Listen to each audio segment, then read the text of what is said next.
Welcome to another episode of Video Store Rejects. This is a podcast where we discuss directors' filmographies and our favorite film franchises. I'm your host, Cody House, and with me today is my co host, Chris Jacobs. Hello, hello. We have a returning guest, Samantha Grace. Welcome back, Samantha. Hi guys, thank you for having me. And we are currently doing Jim Henson and Frank Oz as a director series. If you're wondering why did we pair these two, I mean, they were a duo for a very long time working together. I mean, there was more than just the two of them, but I kind of consider them a great comedic duo. And sadly, Jim Henson only directed 3 films, and we've covered all the films Jim Henson's directed. So now all we have left are the Frank Oz films. And we have moved on to he is no longer working with puppets. He's just working with actors. And this is the first film he directed without puppets. And that's Dirty Rotten Scoundrels. So, Samantha, you had mentioned earlier in a discussion we had, I don't know which movie we're talking about. It's you're not a big puppet person. So, obviously, you're probably not a Muppet kid, but you must like. Is it just this movie, or do you like Frank Oz as a comedy director? Because he has directed a lot of comedies.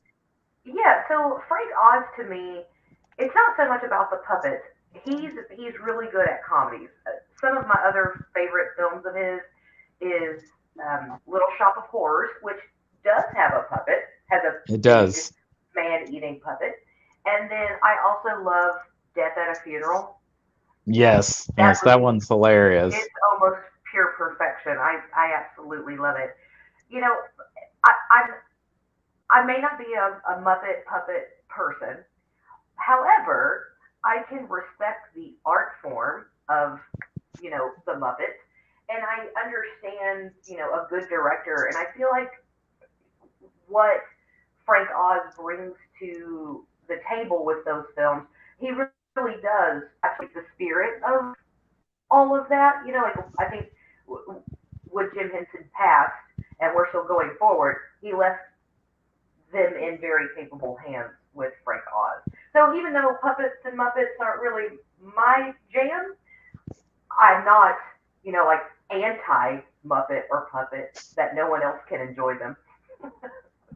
So we just did Little Shop yesterday with our guest, and of course that movie is also a remake. Besides being an adaptation of a Broadway musical, upon just looking up some random facts about this movie is also a remake of a movie from the 60s called Bedtime Story with David Niven and Marlon Marlon Brando. Brando. Oh, see, I, Have you seen that version? So I've only seen pieces of it. I haven't seen the full thing, and I didn't know until doing research for this that that was the remake. I Yeah. didn't really kind of put it all together, and so it was one of those that as I was looking at it, I was like, oh, that kind of makes sense.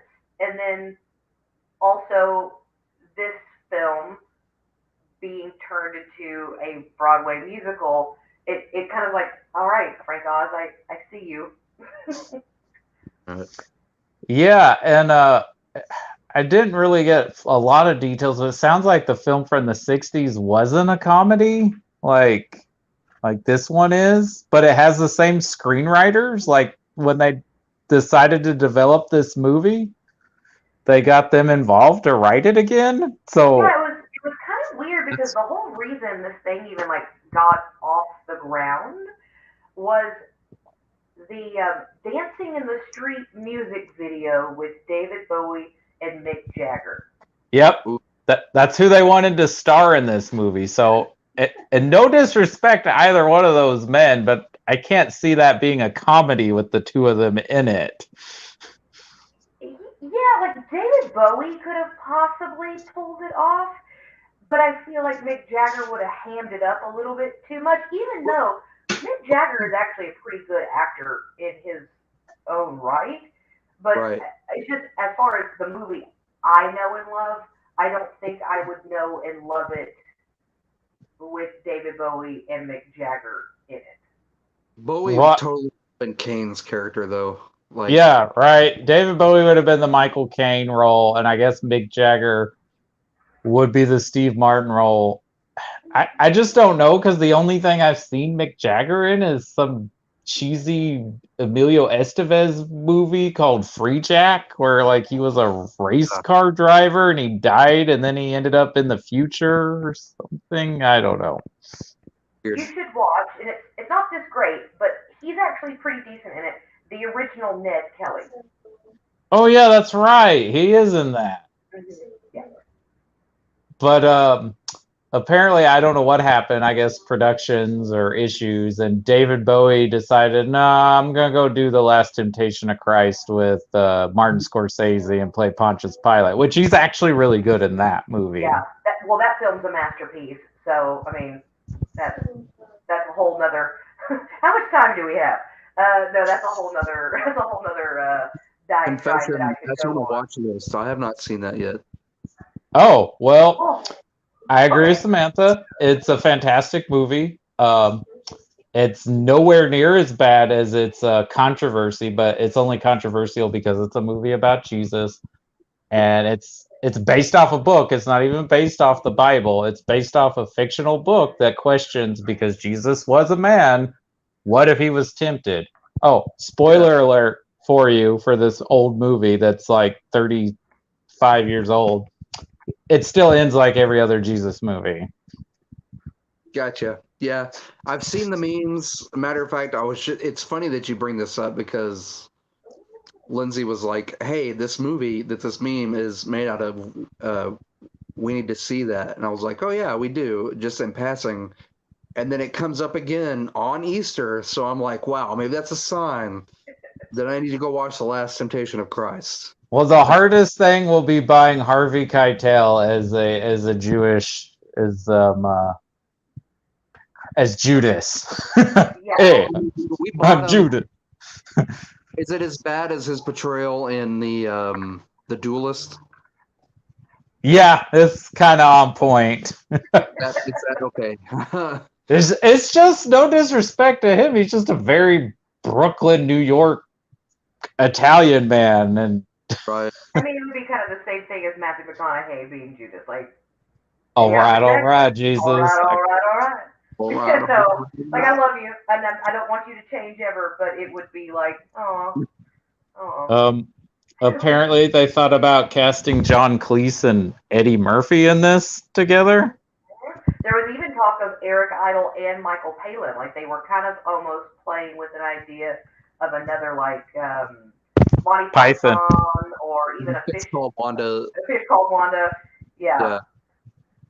Yeah, that would have been funny. And apparently, they wanted Richard Dreyfuss for the Steve Martin role, but he thought they wanted him for the Michael Caine. And Steve Martin ended up getting his role, even though he was supposed to be reading for the Michael Caine part, because he's like, no, I think I would play this part better. And I guess some other guys they threw around were Gene Wilder, Leslie Nielsen, Rowan Atkinson, Dudley Moore. Wow.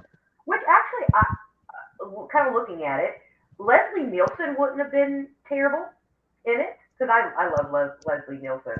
And where you just said another one, I was like, oh, that's not a half bad idea either.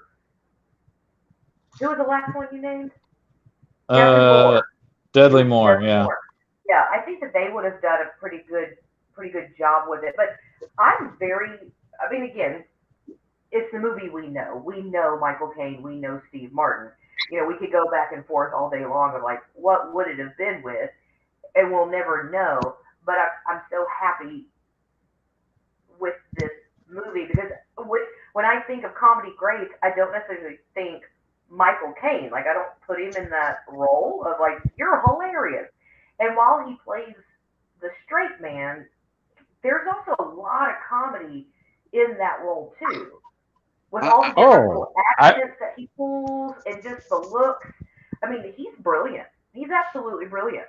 Well, I mean, that just shows you how skillful of an actor he is, that he is like, he's great at playing this con artist, but like this gentleman con artist, right? Because like After rewatching this, now I've seen this like a bunch. Like I remember watching this in probably grade school and finding it absolutely funny.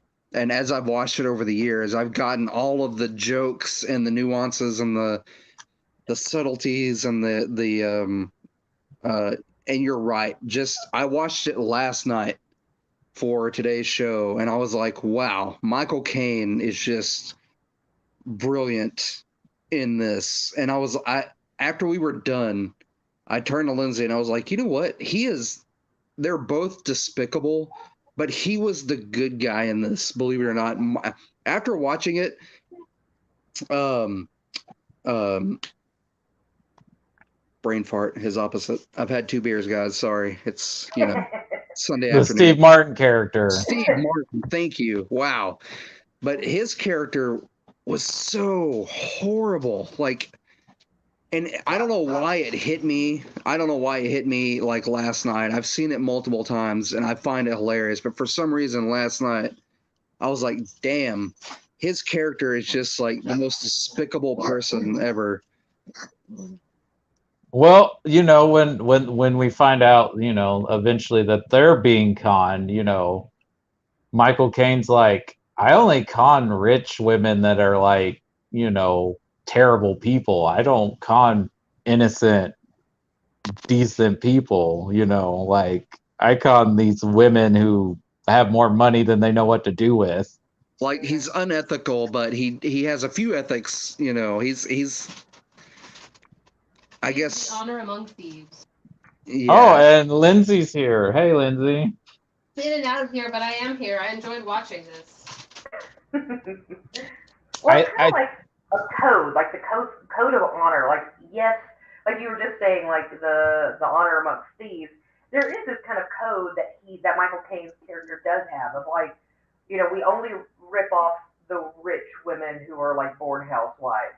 We only, we take the money and what we do is we put it back in our economy. Like we buy fine art, we fund museums, like he takes him around to show him all the things that his money has bought that he's ripped off from these women, and it's still there, like for everyone to enjoy around him. Where Steve Martin is like, why isn't this money in your pocket? Why are you not, trying to just hang on to all of this money? And it's kind of like you see a little difference in Michael Caine's character that you understand why he is the good guy. I'm going to use air quotes because he's not. But while he's the I guess, better of the two. He's the Robin Hood, basically. Yeah.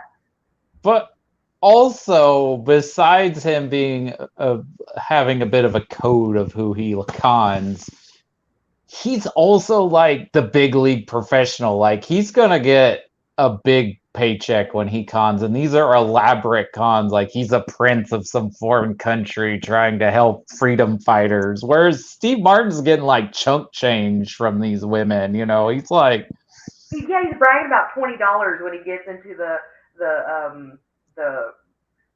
I don't know, the train car with Michael Caine. He's like, do you know what it's like to take a woman for $20? And Michael Caine's like, no, I don't. Not for $20. Like, yeah, he was like, man. Yeah, that's a little out of my league. Yeah. Yeah, so and yeah, Steve Martin's, the worst because he's just and then again, I don't know if they're making a statement here, but Michael Caine is European, Steve Martin's American, Right. That's the whole thing. But yeah, Michael Caine, I think, goes toe to toe with Steve Martin in this as being comedy. It's two different styles. They make Steve Martin be the more ridiculous, absurd comedy elements. I mean, there are parts of their schemes that are probably dated, especially with the whole ruse of him being like the special brother. Well, Lindsay pointed this out, and she said the way Michael Caine is saying it sounds like he's saying, if you slow it down instead of rude prick, he sounds like he's saying rude prick.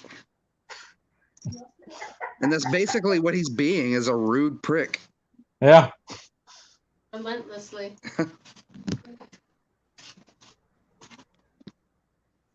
Yeah, there's, you can definitely tell that this movie is encapsulated in the 80s. Oh, for There are sure. some things I'm like, ooh, that's not quite how we do it today. We need a that's not how we do it. And not again, we're not making excuses for any of these old films. But again, this was the 1980s. Well, okay.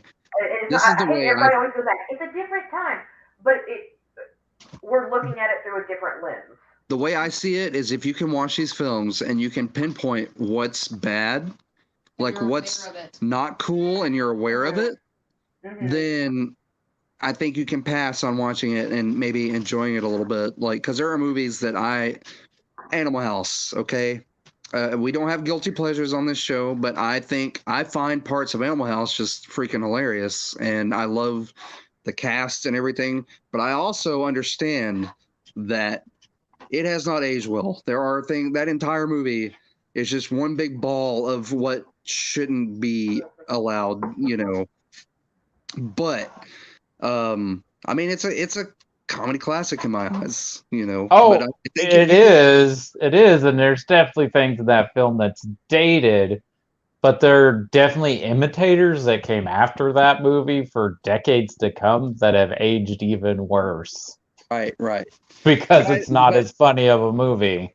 but my point being is if you can understand and if you can pinpoint and understand it and you're mature enough to say, hey, And open discussion. Being able to say, I like this thing, and there are parts of this thing that suck, and I know I recognize the harmful parts or the dysfunctional parts right.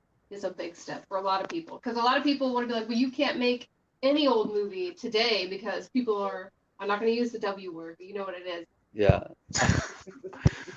Well, yeah, please don't use the W word because that kind of puts another word on you when you use that W word. Uh, Usually is the R word. right. I did not mean to cut you off. Oh no, you're fine. But I know don't you know don't feel sorry or apologize for hey, I watched this movie and I find it funny. Especially when you can recognize it. Yeah. Can I tell you one of the things I find hilarious is the one of the ladies he cons at the beginning of the movie. What's her name? Fanny of Lady Fanny of Omaha. yes.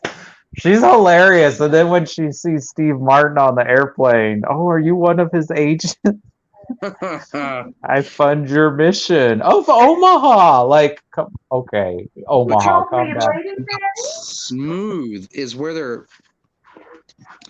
okay. My favorite scene in this entire movie, and it's leading up to where I was going with the Lady Fanny of Omaha, and how smooth Michael Caine is where he first introduces himself is Dr. Shelfhausen, and he's in the hotel room, and he's like, "So you can't feel your legs?"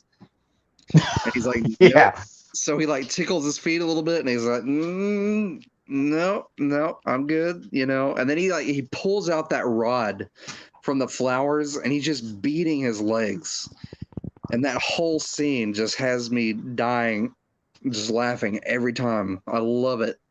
And Steve Martin's, she's like, "Oh look, he's so happy he's crying." And he's like, "If my name isn't Dr. Emil Shelfhausen." And he pauses and then it slaps him more time and he says, "The third." And I was like, "Oh my God, that's hilarious." It's so great. Yeah, there's so many great physical comedy moments too, and that's one of my favorites as well. And even going back earlier, like when he first meets Lady Fanny, and he's like at the roulette table or at the craps table, whatever it is, and they have the interchange him and Andre, and like, oh no, sir, you can't, pawn the ring. It's your family heirloom, and Lady Fanny follows them out into the balcony, and they're being all dramatic, and they keep pushing her into the plants, and she ends up covered with the vines of the plant, and they keep like pushing her around, and then he climbs up on the terrace balcony and he turns around and looks at her and gives her like one last, almost like a damsel in distress look, and then he like jumps off the edge of the balcony, and, and then Andre just shows up and like, oh, has he left then? Like I just roll every time, and like that just sets the precedent for the whole movie. Well, so the part where they're loading up into the car, and he just pushes Steve Martin into the back of the car, like pushes him backwards, and the lady walks out, and she recognizes Michael Caine, but he stays in character, and then just plays it off as like, oh, that was one of my old patients, incurable. And I was like, holy crap, that was just so smooth. Like, playing that off as just an older... That's Michael Caine, baby. Yeah, that's the power of Michael Caine. That's why he was able to pull this off. Yeah, I love that he has a whole team, like police inspector and Emperor Palpatine as his butler. Yeah, like he's got this whole town almost completely in his grasp, because not only does he have, Andre and then the guy that's the butler, whatever his name is, but like I said before, he's put a lot of time and effort into Beaumont Sumer or whatever it is, of the like donating art and funding this garden and keeping money to all these people that a lot of people may even know, but are like, we're totally cool with it because he keeps the money flowing around here, and that's fine with us. So he's almost got this whole entire town kind of behind him, and that's actually powerful. Like that's like almost like power you can't buy, even though he is buying it. Right. And then when they find out that Janet is actually the Jackal, because they keep thinking Steve Martin is the Jackal the whole time. Like, he's not even upset that she conned him. He's like, game recognizes game. Yeah, he's almost depressed. That's another thing. That's another thing I loved about his character, because like when she gets on the plane and they realize it, and he starts laughing with Steve Martin, is like, she's a low down basically describing the both of them and how cheated he feels. And Michael Caine is just so like, wow, what a woman. Like, Michael Caine looks like an uncle who just taught a niece or nephew their first curse word. He's so proud. He's like, she's outdone me now. I can't teach her. I couldn't teach her anything. Yeah, the master, the apprentice has now become the master, and it's like the most proudest. All he can do is just laugh and joy, and like, holy shit, this woman just took me for, even though it's pocket change, $50,000, and played the both of us like fiddles. Yeah. Yep. And then which raises another question, and I'm sorry to segue into this, and Lindsay brought this up. She's like, well, so she ends up playing the both of them. What's the point? What was the point of the recent remake? I'd say that having not seen it. The Anne Hathaway Rebel Wilson version. Yeah, now in no way am I knocking it for people who enjoy it, because I've seen it. Yeah, I haven't seen it. But when I saw that they were doing it, I was like, well, why are they doing that? Because not only, the two main characters are Michael Caine and Steve Martin. You know, why remake it? Like, she still plays them in the end. She gets the better of them and is just badass. So, kind of, what was the point of... Not only that, but then they're like a happy con man family at the end. They're like, oh, we could do this together and make a lot more money. Well, that's what I like. She comes back because I guess she had the most fun with them, right? And like Michael Caine immediately is like, okay, I'm into this. Where Steve Martin's like, what is going on? And then she's like, he's a mute. Yes. Doesn't talk. Don't ask him questions. That's so but great. Kind of going back to what you're talking about, like, why did they remake it? I will say, I was not able to get through the whole movie. Is it because of Rebel Wilson? I actually like Rebel Wilson. Okay. Like her. I'm such a huge fan of this movie. This movie is like youth collective nostalgia for me. This is like a movie me and my dad would sit down and watch over and over and over again. So it is. This movie for me is a very like beloved film. And I'm not saying what they did and they like took it and ruined it. It was just not the essence of this movie. Like it was a remake that had nothing to do with the original, other than like they're two con artists. That was Mm, it.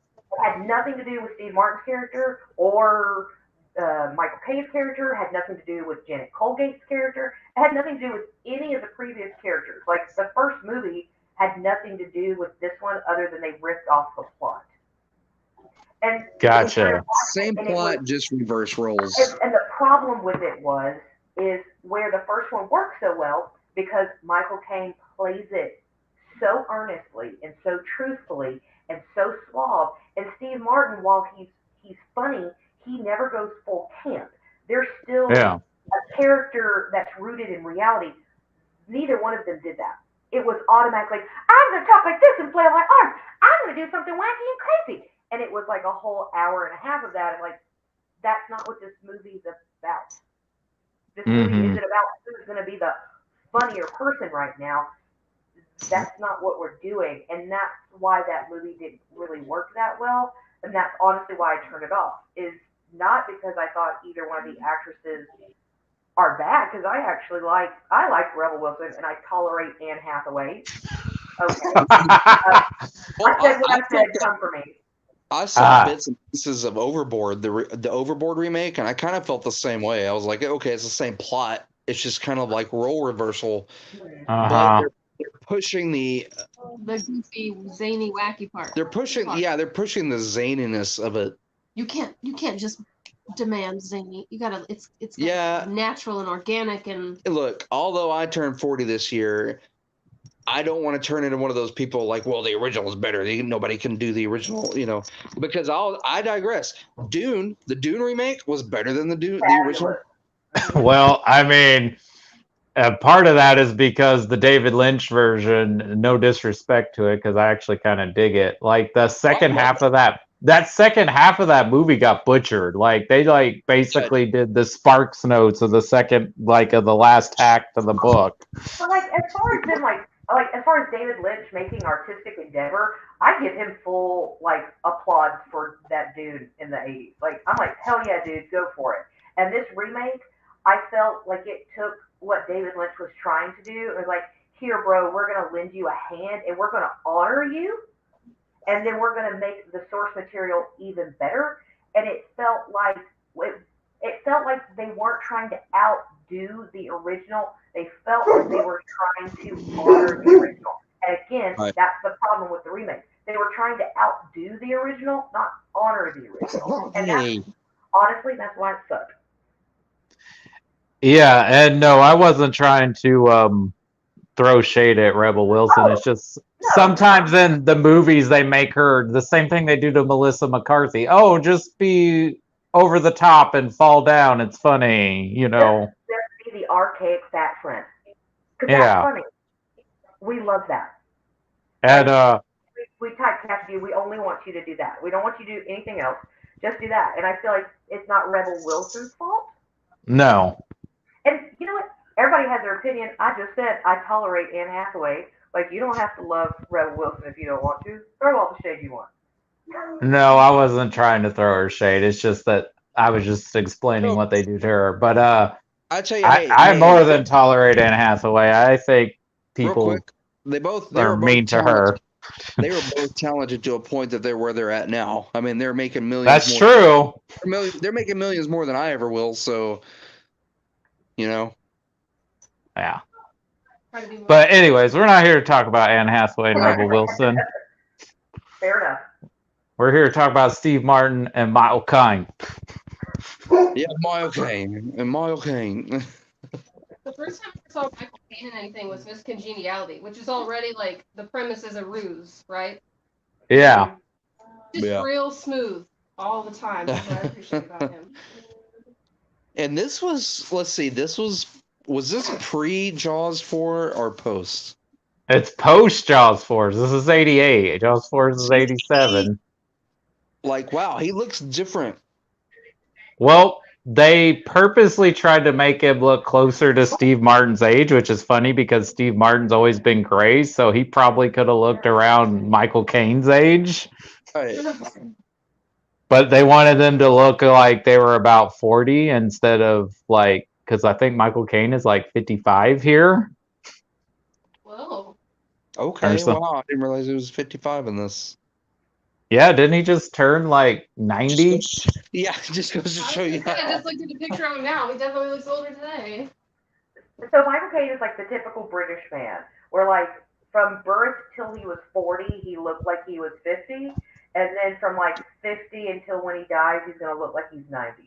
And that's no shame. That works for him. Like it's perfect because he can play any role at any given time. He's like, Oh, did you?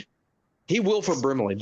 yeah. Speaking of British men, part of how they got him to do this movie is they rented him a villa wherever they were filming, and he was next door to Roger Moore. So he's hanging out with Roger Moore when he wasn't filming. And apparently, speaking of a British man who always looked like he was like 50 years old his whole life, apparently him and Donald Pleasance hung out and played some sort of sport together. Yeah, like some too. sort of like what is it, bocce ball or something like that. Yeah. Yeah. Like one day Michael Caine just took off and played with Donald Pleasance, or however you say it. Yeah. I guess we should talk about Janet. I think this is one of Glenn Headley's first films. It is, and actually, She is so good in this. she's fantastic in this. And she actually won an award. I think it might have been a Golden Globe for like star to look out for, or like star on the rise. Like she was actually one of the things. Like this movie got her a lot of attention and a lot of acclaim. I'll Probably be got her honest. the role in Dick Tracy. Yeah, I'll be honest. The only two movies that I really remember her in is this and Dick Tracy. So, like, what else has someone refresh my memory of what she's done? She's Mr. Holland's Opus. She's the wife. Yes. Okay. That's a great movie. I know she was still working up through a couple of years ago. Like I've seen her on like the TV circuit. Like she played a lot of like, guest stars and that sort of stuff. Like I just remember seeing her like, oh hey look, there's Janet. She was Monk's wife, I guess, in flashbacks. Ah, okay. I really enjoyed Monk. She just has a great voice. I would love to go around sounding like I could sing birds out of trees and, Yeah. But I mean, yeah, she steadily worked up until her death in 2017. So, but those three movies are probably the three biggest things she's known for. She also did Sergeant Bilko with Steve Martin a couple of years after this movie. Yes, I love Sergeant Bilko. Because I remember that was kind of a big deal that they kind of teamed back up together. Yeah. I'm gonna have to revisit. And she played Joseph Gordon-Levitt's mom in some weird movie he directed and starred in where he was addicted to working out and watching porno, and that's how he couldn't keep a healthy relationship. It's a weird movie. What was it? Don Juan? Don John, yeah. And I don't know how he got all those people to be in the movie. He got Julianne Moore, Scarlett Johansson, and Brie Larson to all be in that movie. And wasn't Tony Danza his dad? Yeah, I mean, that one probably wasn't a hard get, though. Hey, I love me some Tony Danza, but you're also probably correct. I mean, nothing against Tony Danza. I also just wonder how many times he's played someone named Tony. Right. Hey, yo, I'll do this movie or I'll do this show, but the only stipulation is you got to call me Tony.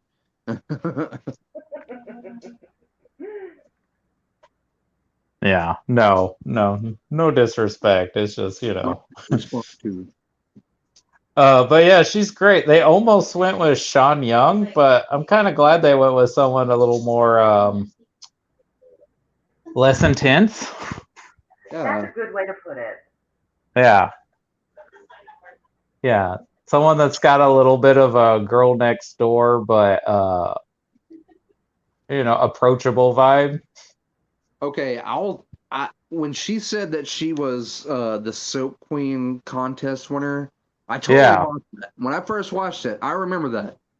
And sometimes I still buy it, knowing that she's the jackal. I will buy that she was just some lowly housewife contest winner that from bum junk nowhere. Wait a minute. What are you saying about lowly housewives from bum junk nowhere? Oh, nothing, because she's gorgeous. But I'm just saying, she sells it, and I buy it every time. I'm like, oh, she just won a contest, guys. Don't do that. Even though I'm on my like 40th watch, you know, but you can't do that to her. Don't. And then at the end, I'm like, oh, you're such a babe for doing that. Like, good for you. She's in her early 30s when this is made, but I wonder if she's supposed to be younger because she talks about, because, like, yeah, it's a beauty contest and dad at home. And, like, is she supposed to be, like, maybe, like, 25? Yeah, she's probably supposed to be in her mid 20s, I would imagine. Just like the way even the character's written a little bit of her being. I mean, we know she's not naive, but the way she's playing her to be naive, she reads as a little like younger. Of oh yeah, that's why I get to be here in Europe. This is the first time I've ever been here. It's all expense paid trip. So to me, she plays it about mid 20s. Yeah, that's what I was thinking. And, these are like guys in their mid 40s, early 50s, still trying to be playboys. But again, Which, that also shows her as the con artist because even though, like, we know that she's playing it like she's 25, like you just said, looking at her, she's like in her 30s. It's kind of this great kind of this Lindsay pointed playful. Lindsay Lindsay pointed something out, that Michael Caine's character, as opposed to Steve Martin, was way too old to be trying to hook up with her. And in the story, he actually, when Steve Martin pushes that bet, he's like, okay, well, I'm still not going to sleep with her. my bet's that you won't. Yeah. So, and even at the beginning, I don't think he was actually trying to sleep with her. I think he was just trying to get money. Like he was leading her along, and Considering what year this movie came out, he totally been just as easy as that's what. Steve Martin, but he isn't because he's classy Michael Caine. Well, He's that's the part. And again, I know it just dawned on me last night. I think when they were making that bet in the car, I've always thought, well, like, ooh, that's gross, you know. But last night, for some reason, it hit different. I'm like, ew, you know. And then when Michael Caine comes around and Steve Martin is like, no, let's switch this. I'm gonna get her to bed, and Michael Caine's like, that's no. Michael Caine says, "I'm a gentleman." Like, yeah, like no, that's kind of gross, you know. But okay, we're gonna go through with the bet, but man, like Cody said, like I, I'm not gonna do it. My bet is you can't do it, you know. And I think So that's it's kind of like a duality here of that of like this kind of you could use the age difference, but then also Michael Caine having been bought into her naivete already, like before he knows that she, doesn't actually have any money, that he's like, no, there's something already, just already Innocent, upon yeah. meeting her, there's already something so innocent about her that I only take women for their money. I right, don't take them.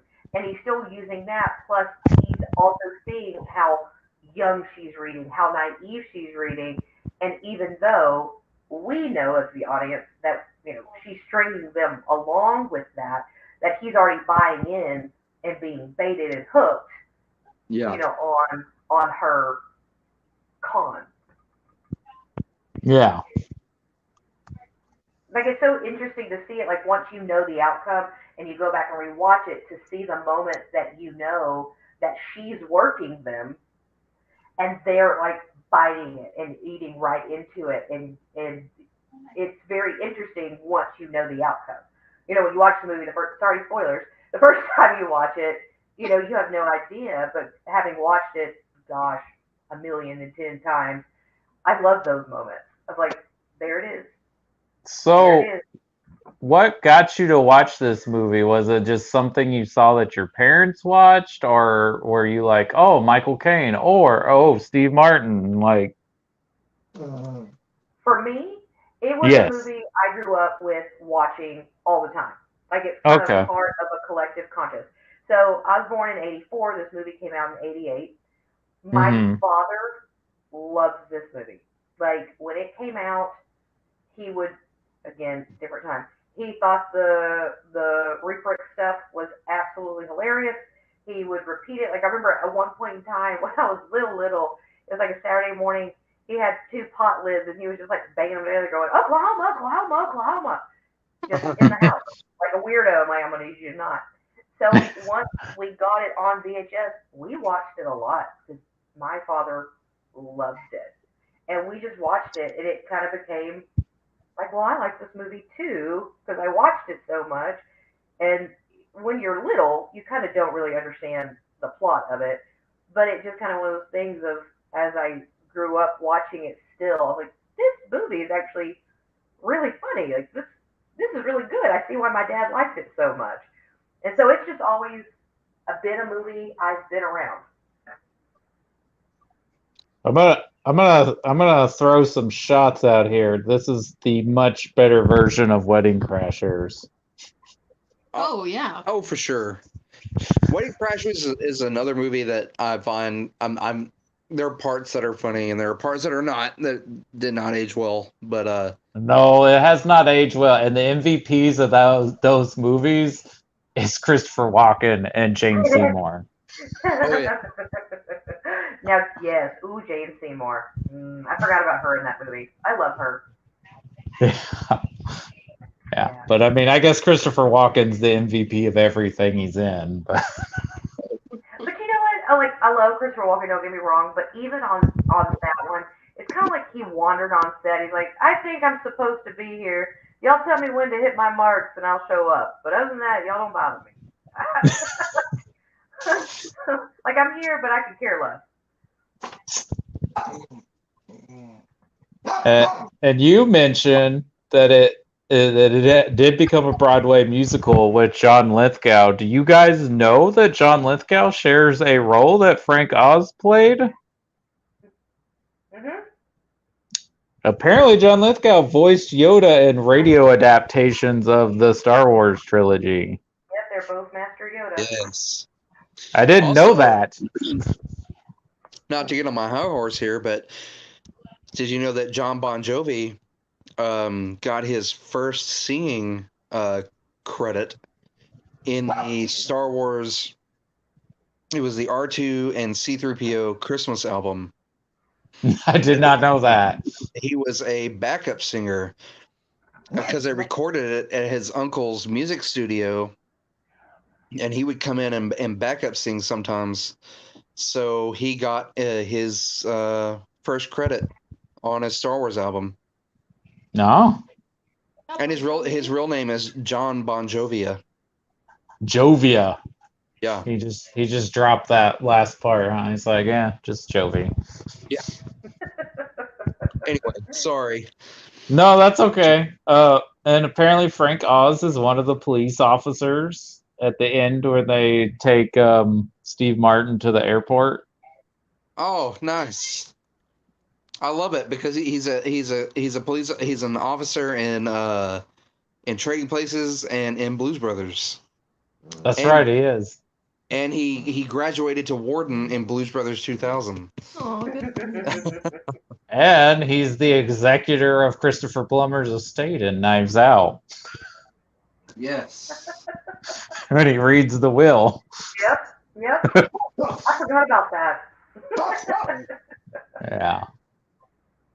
Yeah, I love it when he shows up in a movie for a little cameo.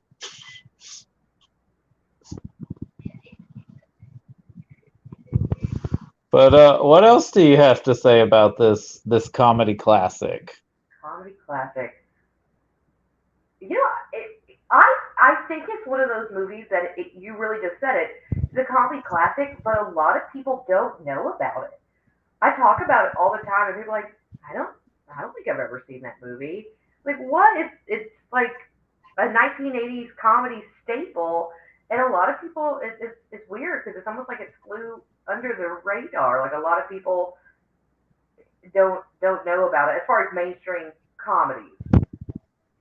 Hmm. I mean, this is like Steve Martin was like what one of the maybe four biggest comedy actors of the Yeah, 80s. at that time, yeah. Yeah, I mean, it opened to great success, but a lot Hmm. of people, like, as far as it's, I guess, standing the test of time, because I'm not that old, but when I talk to people my age or younger, they're like, I don't know what you're talking about. I've never heard of this movie. I don't know what this movie is. I don't Huh. know that. It's weird because I'm like, you don't know this film? Like everyone should know this film. It's a comedy staple, and actually it's a master class. Like watch it, and you can learn a thing or two about how comedy is really supposed to work. Right. The Yeah. serious when when you have someone playing serious that plays off of someone completely opposite, it works. I mean, Hmm. that can pull it off. Hmm. Well, like I said before, what they do, both do, Steve Martin and Michael Caine, what they both do so well is that they created a, a fully developed character that's also grounded in reality. Like it could be very easy to take both characters and shoot them into the stratosphere and let them just be as wild as possible, but they they're especially Steve Martin's character. They're horrible. They're dirty, rotten scoundrels. Like they're terrible, but they also have a bit of humanity to them that you get drawn into, and it helps because both actors are so good at what they're doing that it makes it so much more enjoyable because it's not like a slapstick comedy that's out of hand. It's a great comedic performance with a lot of physical comedy as well. And I don't think we've talked about Steve Martin enough, but I think the reason why he is because he's not really that great of a con man, but I think what works because he is truly a despicable person in this movie, but I think what works with his con when he's talking about his poor grandma and stuff is kind of Steve Martin's persona. Yeah, he kind of has a persona of being like a bit of a tight ass and a little bit of an asshole, but like you look at some of his more well-known movies like Father of the Bride and Planes, Trains, and Automobiles and things like that, he kind of has that everyman, aw shucks Mhm. Mhm. vibe to him too, even though he's a little bit of a pretentious person. Well, I so again, Steve Martin, he's great. Another Frank Oz film that I really love is Little Shop of Horrors. And one of my Mhm. favorite parts in that is Steve Martin as the completely insane dentist. And it's the same type of character he brings is it's a fully developed character. It's crazy off the wall, but it still has this element of reality to it that you believe him. You know, you don't just see the slapstick, you don't just see the kind of crazy antics. You see all of it as this full developed character, and it's he's only in the film for maybe 10 minutes, Is if that if really if right? that. All of his credit screen time? Well, I mean, it's a short amount of time because he's only in it for two two or three scenes. That's it. Like the time that we see him with Audrey, and then the time Seymour goes to the actual dentist. That's And that's then it. Like that's kind and of the his only whole little time we see musical number. him. And so that's yeah, the opening musical number when he sings "I'll Be a Dentist." But that's it. It's maybe 10, 15 minutes max, and he steals the movie. He absolutely steals the movie because he's so good at bringing this another despicable character to life. Uh, and apparently he improvised the whole scene in the prison cell where he's trying to remember what Michael Caine's name is. And Frank Oz was like, "We're just gonna let him keep ranting until he loses the scene, until he like loses control. We'll see how long he can keep this up."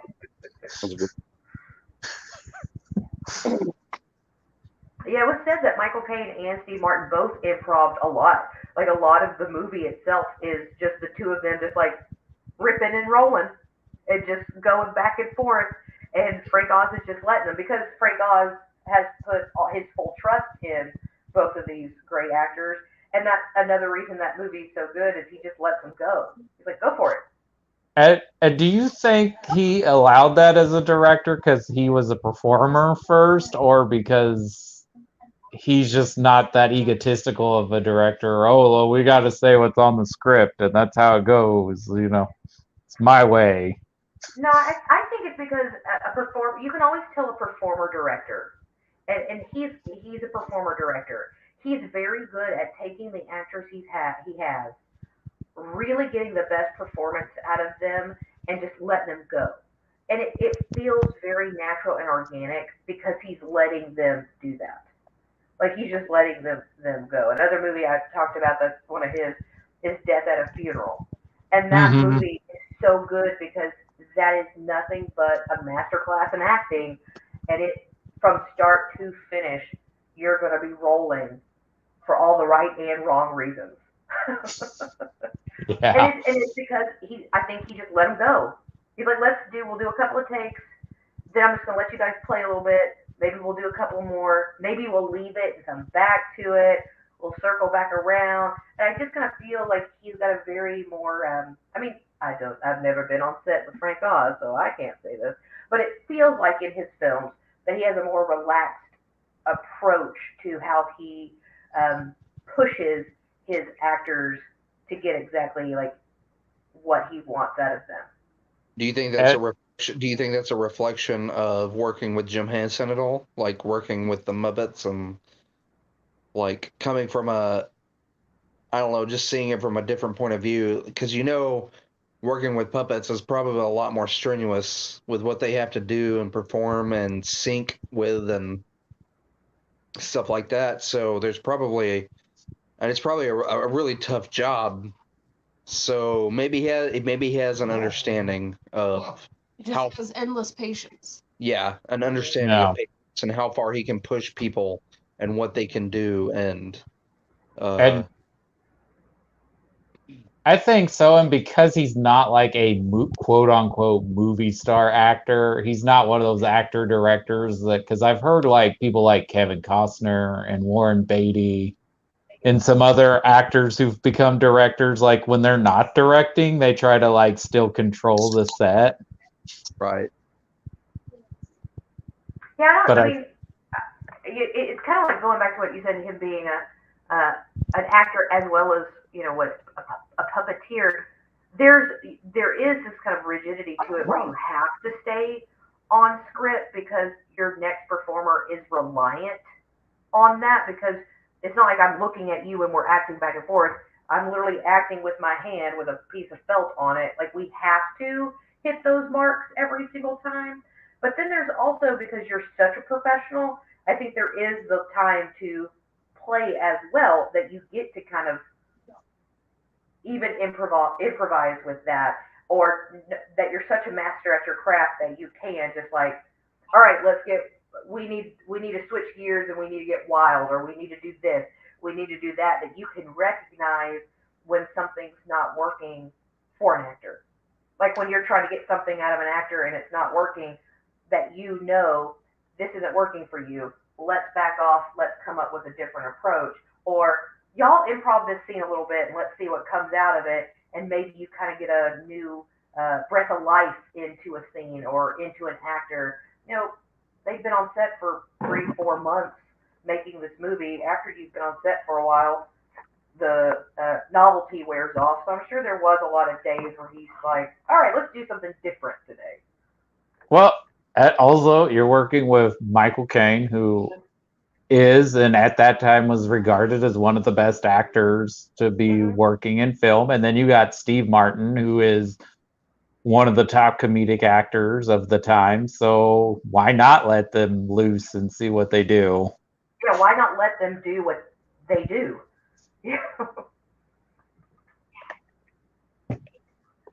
So, yeah, I think this is a terrific and hilarious and fun movie. And I think this helped Frank Oz to keep going on and become a great comedic director. What other thoughts do you guys have on this movie? I first watched this in, I would say, early junior high. Like, it's been that long, and I turned 40 this year, and I love this movie. Like, it is always, I laugh out loud. It's a comfort movie. I think it's great. Yeah, I love it. I don't think there will come a day that I stop enjoying it or stop wanting to watch it. Like I just love it. It's like I said, it's kind of a slice of nostalgia for me, but at the same time, it's a really good movie. Like it would be one thing. It was like I love it, but I know it's trash. No, I love it and I know it's good. Like this is a really good movie. Yeah. Yeah, it's top-notch script, top-notch actors at the height of their talent, just riffing on each other and having a fun time. Like even all the supporting cast is great. Like the inspector guy and Palpatine, they're good. They're all having fun. His name is Ian McDermott, but he's Palpatine, I love. okay? I don't know his name other than Emperor Palpatine either, so it's fine. At least you knew it. I don't even know it. I'm like, I oh, think that another guy. thing.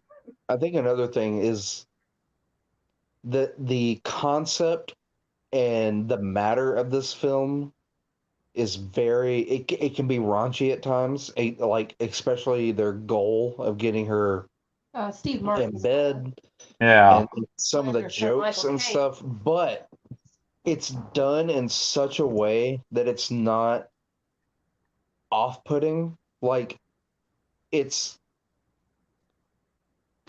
it's Mel Brooks level of being able to use a topic and use it as a joke and like punch up and not below. It's not like some of the other 80s movies that came out around that time that were full of boobies and, nudity and or just really extremely risque jokes and stuff like that. Like it's adult humor. It's